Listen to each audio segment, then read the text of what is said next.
Hi, everybody. Welcome to this episode of Great Practice, Great Life. I am here with the amazing Michele Fuller. Michele, thanks for being back on the podcast. You were on a prior episode, which I mentioned in the intro, but thanks for being here today. I'm delighted. Well, it's great to have you here because you are coming off your greatest quarter ever. And I thought it'd be helpful for others to learn from you, who you have a national practice, you have a niche, you're an author, you're a nationally known speaker, you're an adjunct practice advisor for us, you represent the state of Michigan, you are a total badass. And you're a mom, and you're a wife, and you are an entrepreneur. You have two other businesses, plus you own a significant, not a small, but a significant real estate holding.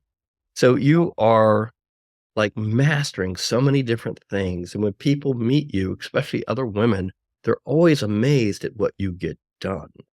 And what I thought I would do today is bring you on to talk about the secrets of how you had the best quarter ever. But it wasn't a smooth sailing at the time, was it? No, it was, I think, the most challenging quarter of my career. So you had the most financially productive while at the same time the most challenging. So let's just talk for a minute. What was happening, what you call challenging? So my husband and I went on a 2-week vacation, and my first day back was October 5th.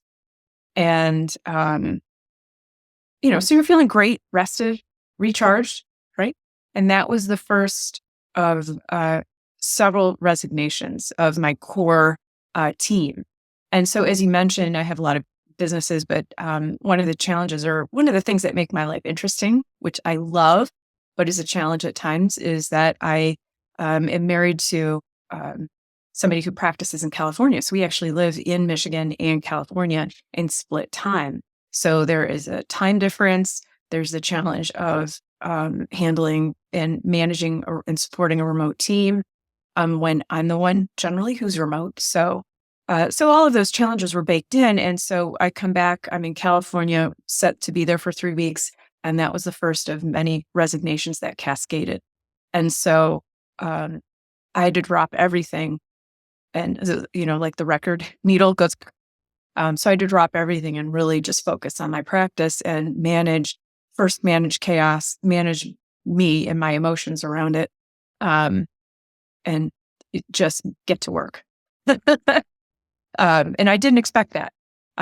While at the same time, I hold a 2-day professional conference focused on special needs planning, and the hotel went on strike. So talk to me about strategy one. What was the first thing that you did? So that cascade of mass resignation was my fire, along with a strike at the venue. That's what my fire looked at, but a fire can take different forms. So it could be a divorce, it could be a parent's health issues, a child, or your own health issues. So it doesn't matter what shade of red the fire is. It's there, present, it needs to be managed, and it certainly impacts your effectiveness at work. And so I think it's all about, I think that you're right. It's really about effectiveness and how could I be the most effective? So very quickly, I realized I myself could not outwork the problem. Right. So I have an active caseload, and now I have no support staff, right, that can handle that. And so I got very clear.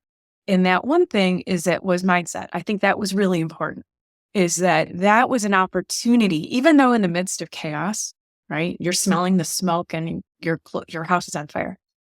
In the midst of chaos, I chose to look at it as an incredible opportunity to get really clear about doing what I really enjoy doing, where I don't want to do this type of work anymore. I just got hyper focused, and things that I've been talking about for, a couple of years, about just focusing on one specific area of my practice that I really love doing. And it gave me the freedom to do that. And I didn't realize how much some of the forces around me are holding me back from implementing some really key things. And so that's why I think mindset was a huge thing, because if I was just like, oh, this is terrible, this is the worst thing that could ever happen to me.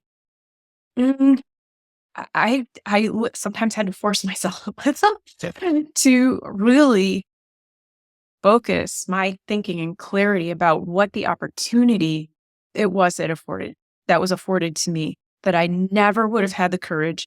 I would never have had the courage to come back and clean house and get rid of my staff, a significant portion of my staff.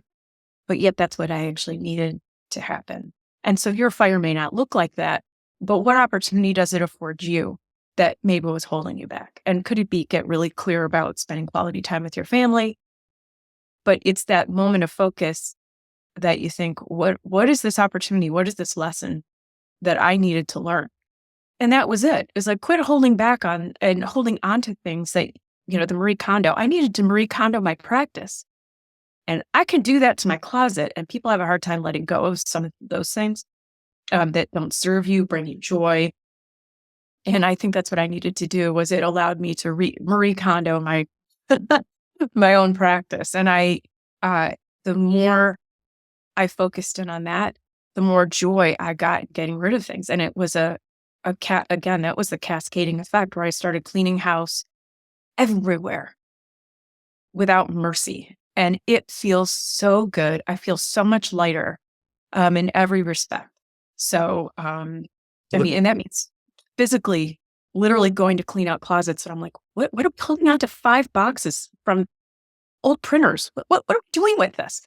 I mean, things like that, where there's layers of accumulation of clutter, and it can look like literally empty boxes sitting around that you're storing, but it could also be caseload, the types of cases that don't bring you joy. You don't have to do that work. And it gave me permission to not do that work anymore.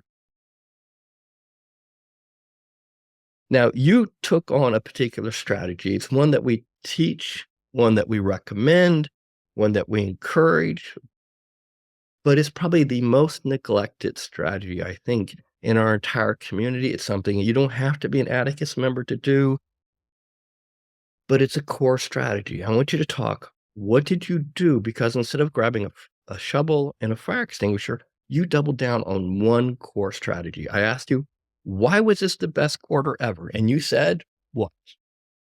I used the Great Life Planner. Well, that we're now calling the focuser, because I used this thing right here. Yeah. Every day. And I filled it out. And it allowed me to really, so there was, you've been coaching together for a long time. You've been my coach for more than a dozen years now. And I know that looking back, one of the things that made a difference for me is when I started consistently doing the coaching clarity exercise before our sessions, right?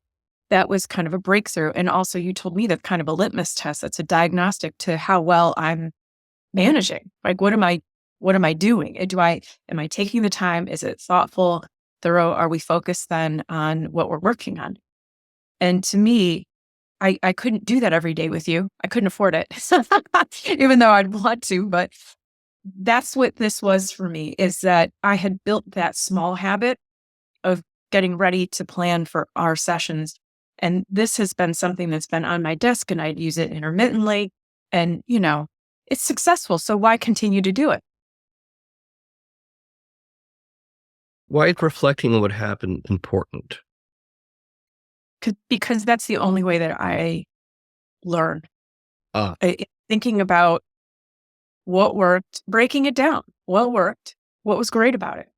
perfect. What didn't work? And then I develop action items around it. So in the weekly reflection, I love that tool, because one of the things when we start a coaching group, or we get together for our joint sessions in person, one of the first things that we start with is the clearing exercise, right? And that's really what that is. And it mentally helps me to reflect and think about things in terms of what worked, what didn't work, not caught up in the minutia of this person's calling or this, and like the minutia of management, but more big picture thinking about it. And so this learning bridge is incredibly valuable right here. And you can see, I mean, it's not something that takes a tremendous amount of time, but it is probably the most valuable hour of my week that has the most impact on my week.